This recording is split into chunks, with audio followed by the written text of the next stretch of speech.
The impossible choice. High Admiral Zyxtal stood motionless before the vast observation window of the Galactic Council's headquarters on Centauri Prime, their crystalline form refracting the light of distant stars. The scene before them should have been beautiful, the spiral arms of the galaxy stretching out like cosmic artwork. Instead, all they could see was the approaching doom. The dark matter anomaly had first been detected by the Quantum Observation Network 3 cycles ago. At first, the Council's scientists had dismissed it as a routine fluctuation. Now, it had grown into an all-consuming void that defied the laws of physics themselves, destroying everything in its path. "High Admiral," a melodic voice chimed behind them. "The emergency session is beginning." Zyxtal turned to face Ambassador Naira, her bioluminescent skin pulsing with anxiety. As a member of the aquatic luminari species, she couldn't completely hide her emotions, they played across her skin like northern lights on an ancient planet. "Very well," Zyxtal responded, their crystalline form shifting to display formal configuration. "Let us face our fate." The council chamber was packed with representatives from the 30 most advanced civilizations in known space. The Arthropodians clicked their mandibles nervously in their environmental suits. The gas-based nebulans swirled in their containment fields. The silicon-based lithoids stood perfectly still, their thought processes visible as electrical arcs within their transparent bodies. Chief Scientist Vrelax, a member of the hyper-evolved cerebrals, floated to the center of the chamber.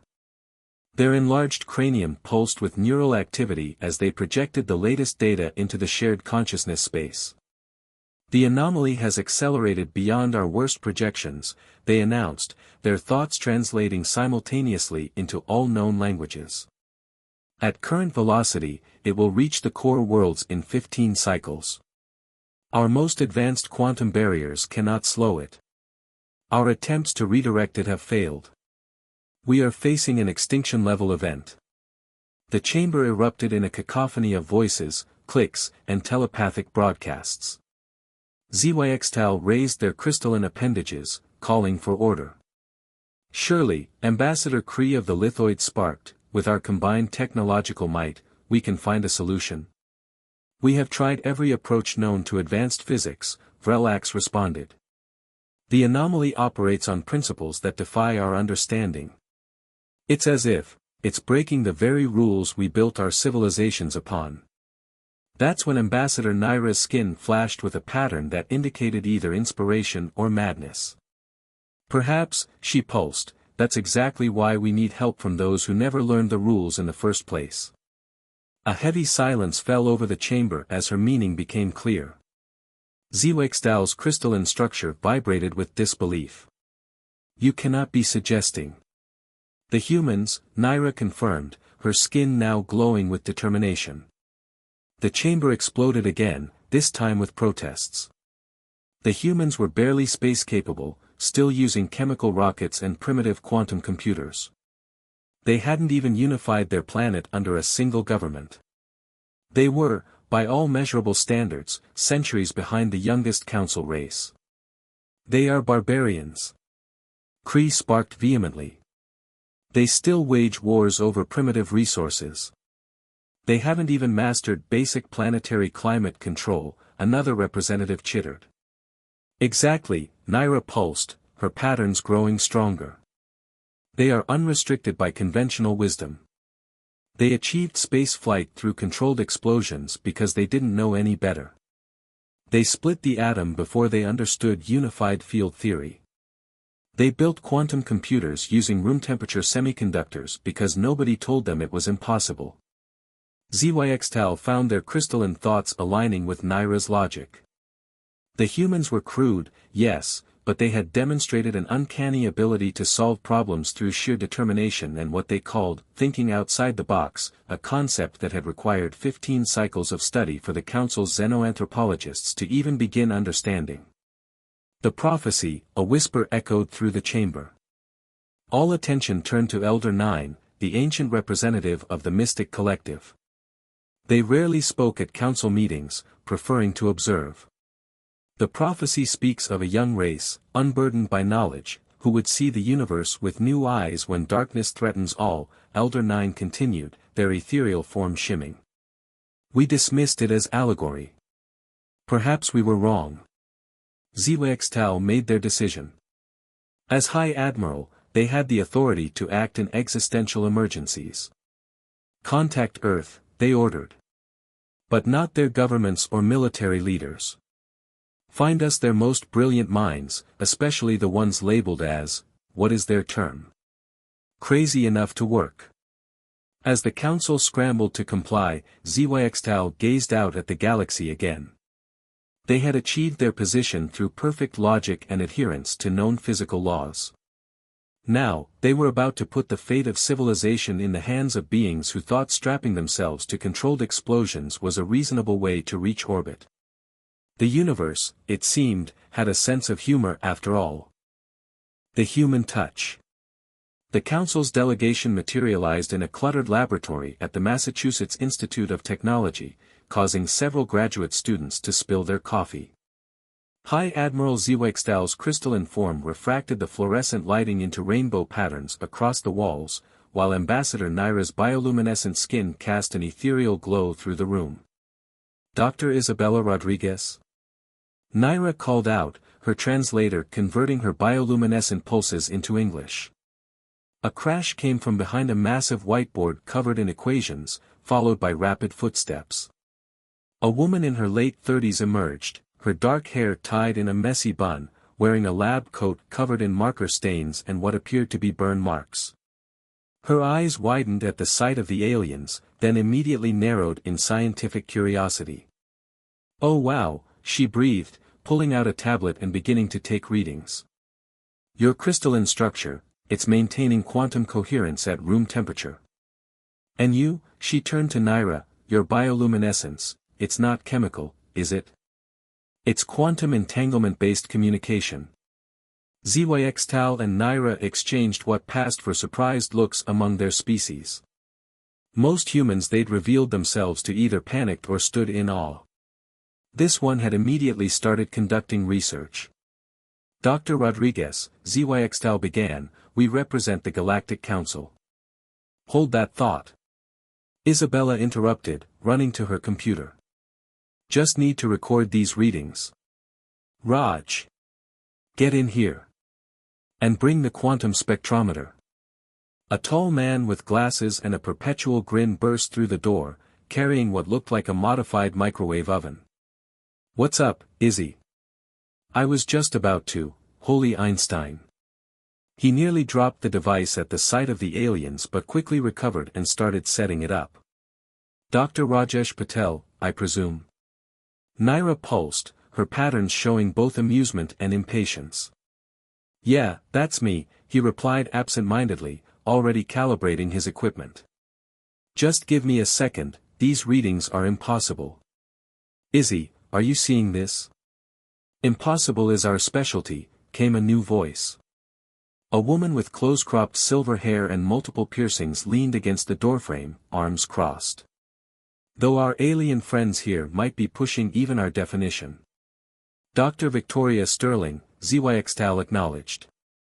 "The quantum physicist who proposed that causality is more of a suggestion than a law. Got me kicked out of 3 universities," Victoria grinned, pushing off the doorframe. "But my equations work, even if nobody can explain why."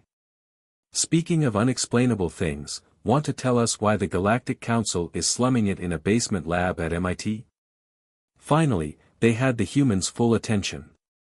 Zhuangzi projected a holographic image of the dark matter anomaly into the center of the lab. The 3 scientists fell silent, their expressions shifting from excitement to concern as they processed what they were seeing. "Well, that's not supposed to happen," Raj muttered, adjusting his glasses. "It's consuming entire star systems," Naira explained. "Our most advanced technologies cannot stop it. We need a miracle?" Isabella suggested, already scribbling equations on the nearest whiteboard. "We need humans," Zhuangzi corrected. "Specifically, we need scientists who think differently." Victoria barked out a laugh. "You picked the right team then. We're the ones they call crazy. Well, they call me crazy. They call Raj brilliant but reckless, and they call Izzy a menace to laboratory safety. Isabella finished cheerfully, not looking up from her equations. But I haven't blown anything up in at least 2 weeks. 1 week, Raj corrected. That small fusion incident doesn't count, Isabella protested. I contained it before it got bigger than a basketball.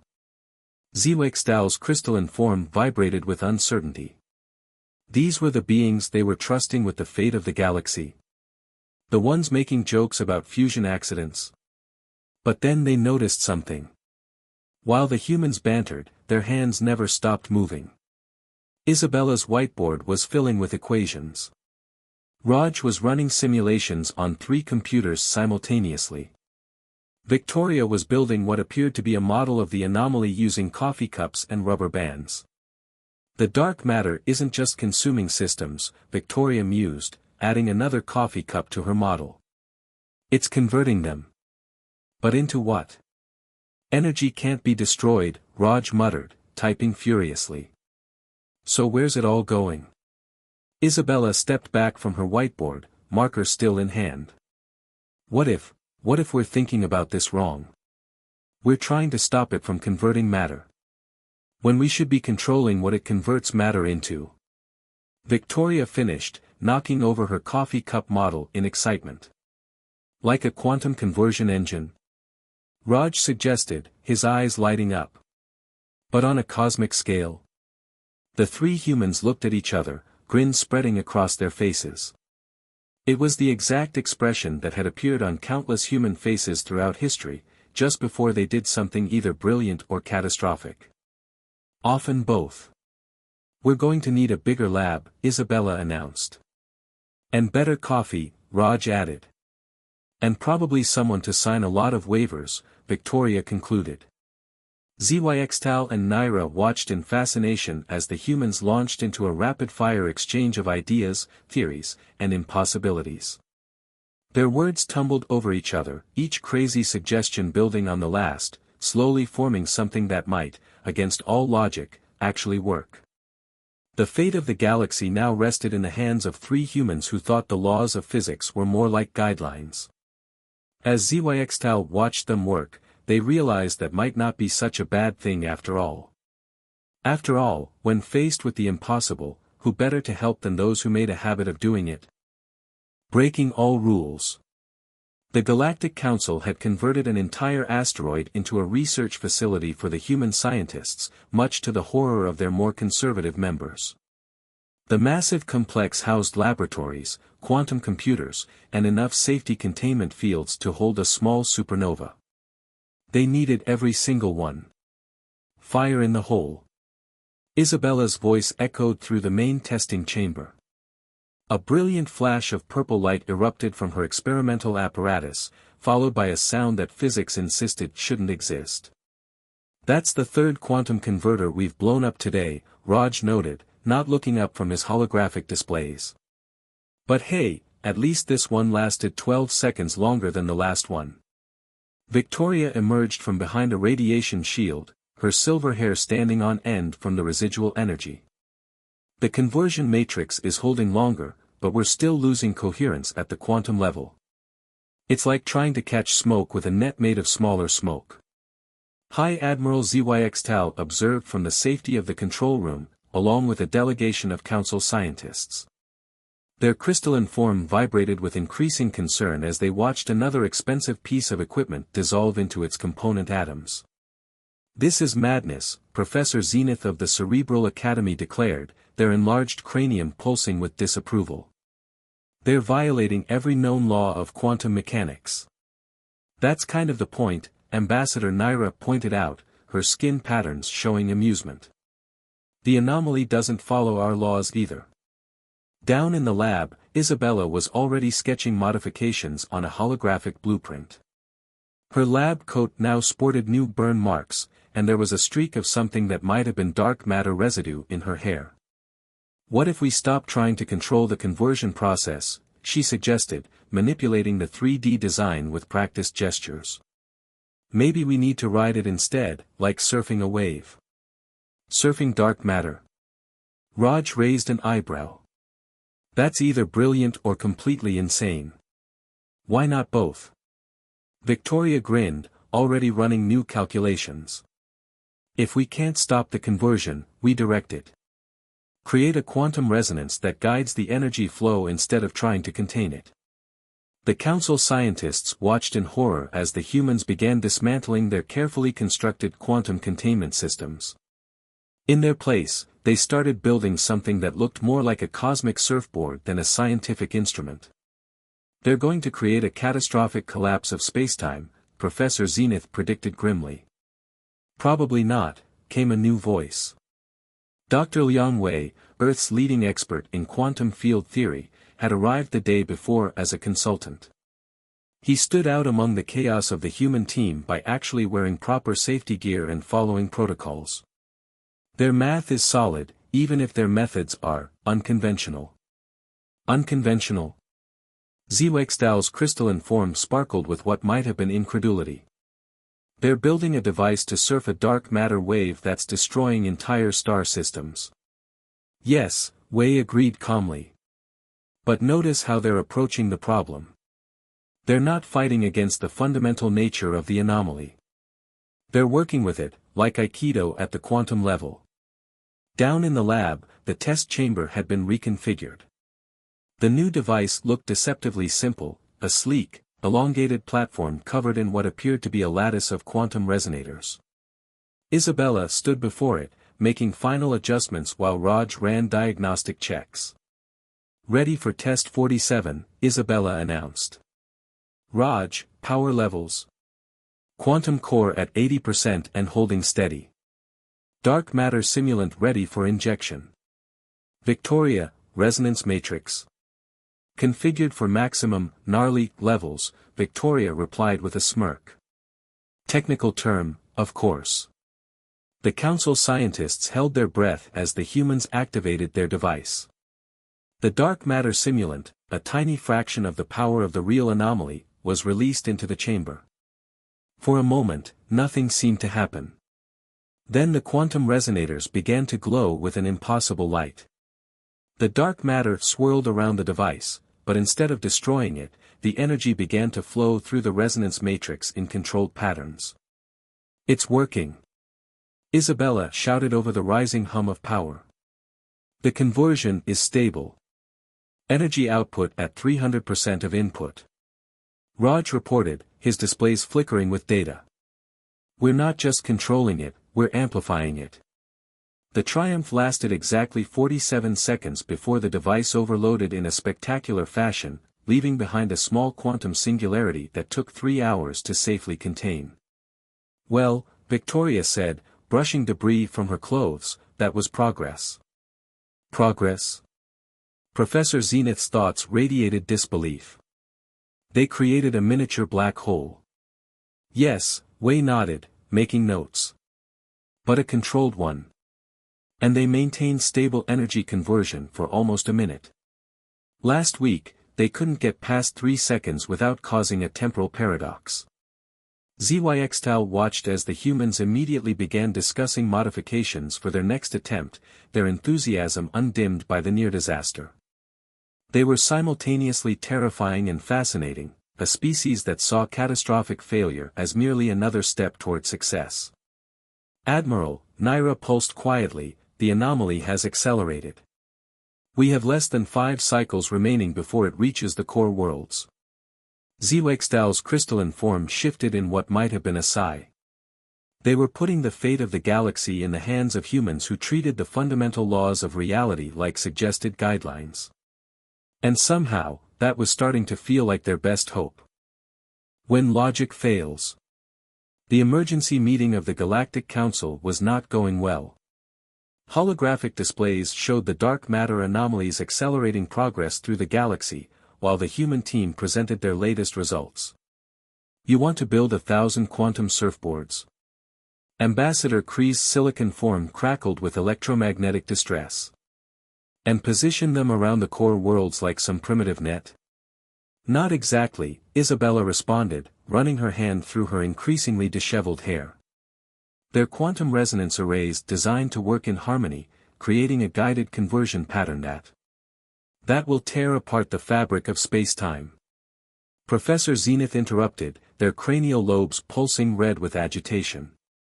Your last test created a black hole.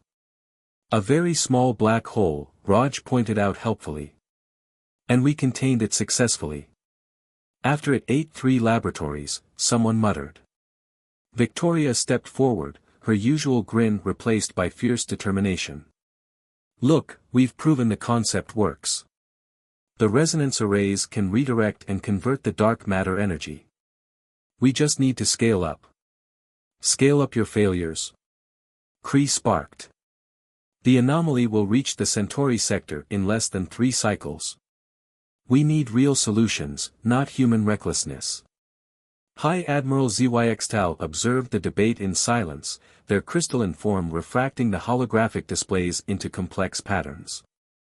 The argument was interrupted by a new alarm, its harsh tone cutting through the chamber. Dr. Wei, who had been quietly analyzing data in the corner, looked up with grave concern. The anomaly has changed course. It's accelerating directly toward the Proxima colony. 3 million inhabitants. The chamber erupted in chaos.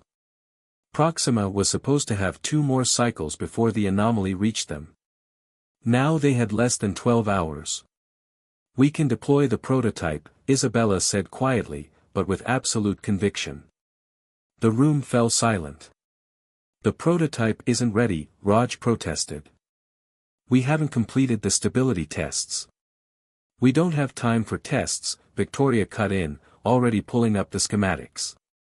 Proxima is 1 target. We only need 1 array, not 1,000. We can do this. Out of the question, Professor Zenith declared. The prototype is too unstable. Our models show a 60% chance it will accelerate the anomaly's effects instead of containing them.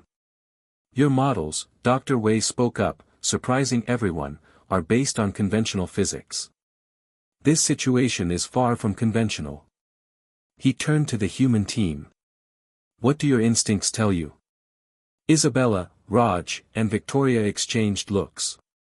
They'd worked together long enough to communicate volumes in a glance.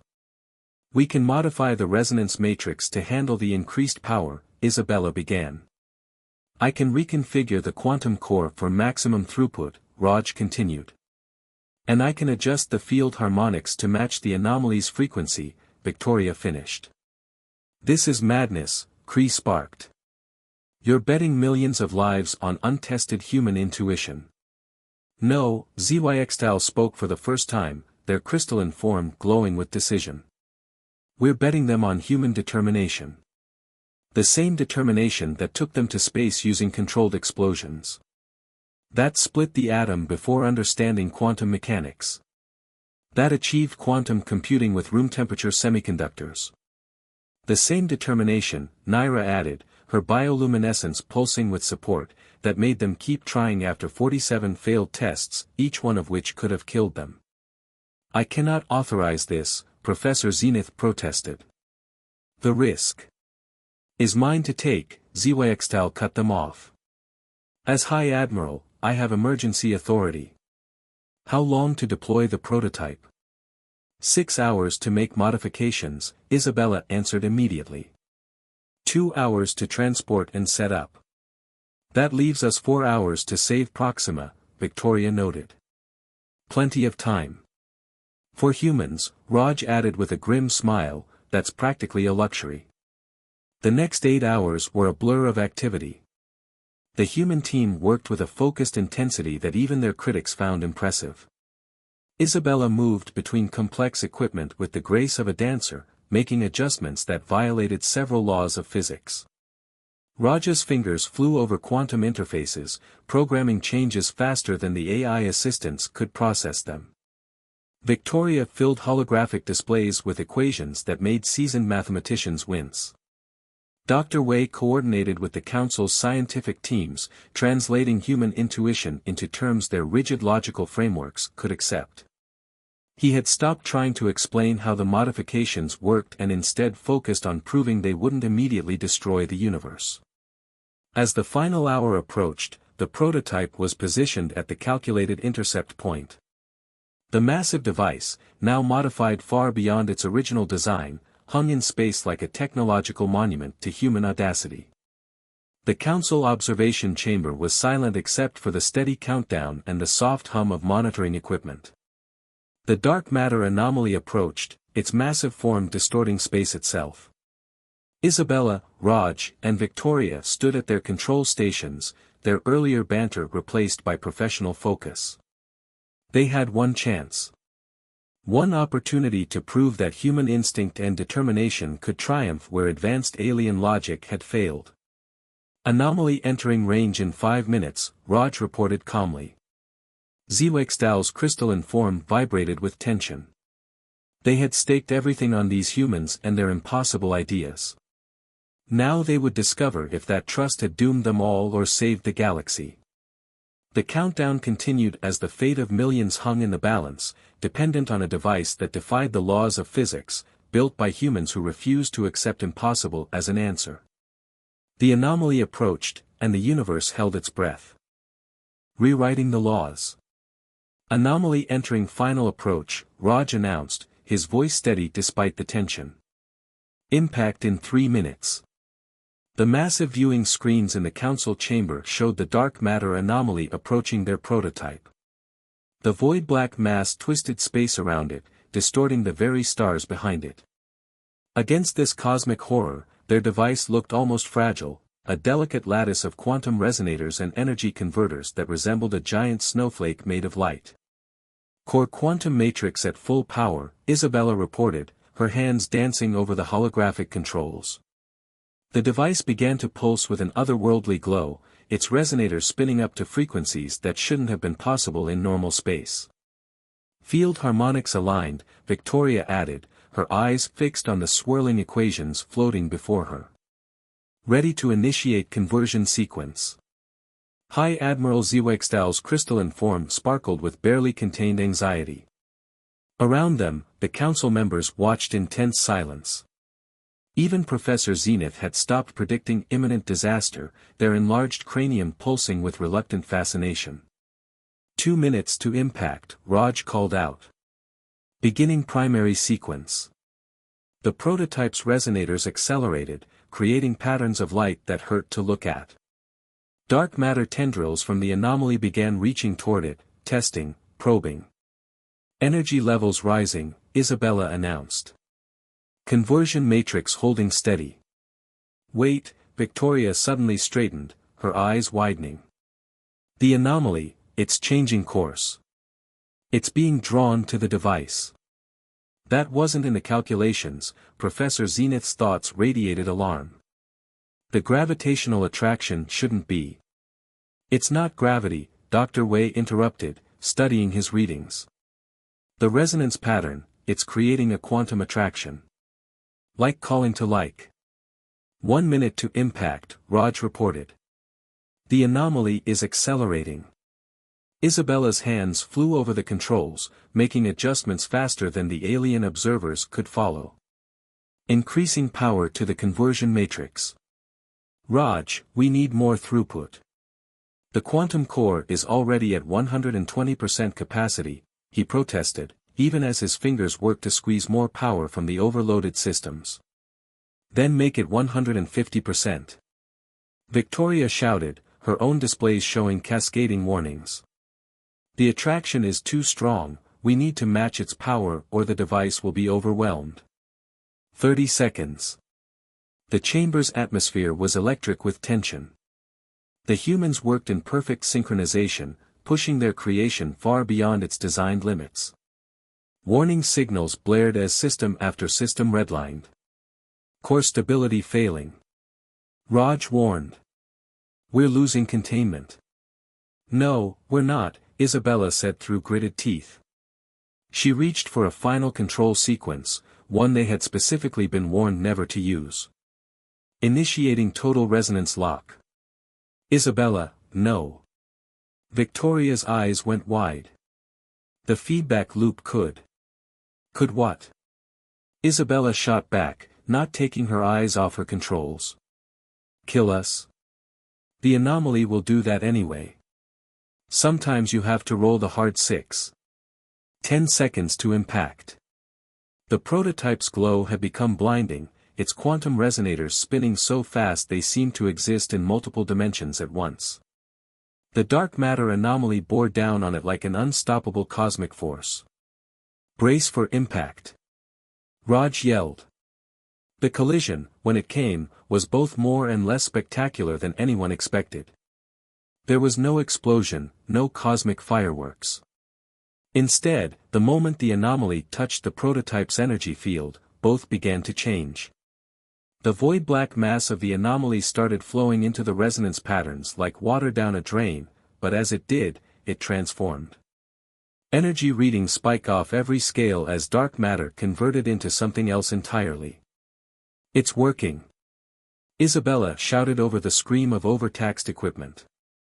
The conversion matrix is holding.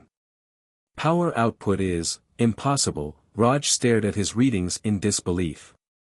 We're getting more energy out than the anomaly contained. That breaks every law of physics. Pretty sure we left physics behind about 10 minutes ago. Victoria grinned manically as she worked to stabilize the energy flows. Look. The viewing screens showed something unprecedented. Where the anomaly touched their device, it wasn't just being contained or converted, it was being transformed. The void-black mass was changing into pure, usable energy, creating patterns of light that rippled across space itself. The quantum resonance, Dr. Wei breathed in amazement. It's not just converting the energy, it's teaching it a new way to exist. For 3 hours, they watched as their prototype did the impossible. The dark matter anomaly, the unstoppable force that had threatened to destroy civilization, was transformed into the largest clean energy source ever created. A cosmic ballet of light and power that would power the galaxy for millennia to come. When it was finally over, when the last of the anomaly had been converted and their sensors confirmed the threat was gone, the council chamber erupted in celebration. Species that had evolved on different worlds, following different laws of physics, all celebrated together. High Admiral Zyxtal approached the exhausted but triumphant human team. Their crystalline form shimmered with what could only be described as joy. You did the impossible, they stated simply. Isabella, her lab coat now sporting entirely new categories of burn marks, shrugged. Impossible just means nobody's done it yet. Though I have to admit, Raj added, finally allowing himself to slump in his chair, this was pushing it even for us. Are you kidding? Victoria grinned, her silver hair standing on end from residual energy. This was just the prototype. Wait until you see what we can do with a proper budget and some time to really get creative. The council members nearby heard this exchange, and their celebration became slightly more nervous. You know, Dr. Wei mused, looking at the energy field still rippling beautifully through space, we're going to have to rewrite every physics textbook in existence to explain how this worked. Why? Isabella asked, genuinely puzzled. We just did what humans always do, we saw a problem, tried something that shouldn't work, and kept adjusting until it did. Zyxtal's crystalline form vibrated with what might have been laughter.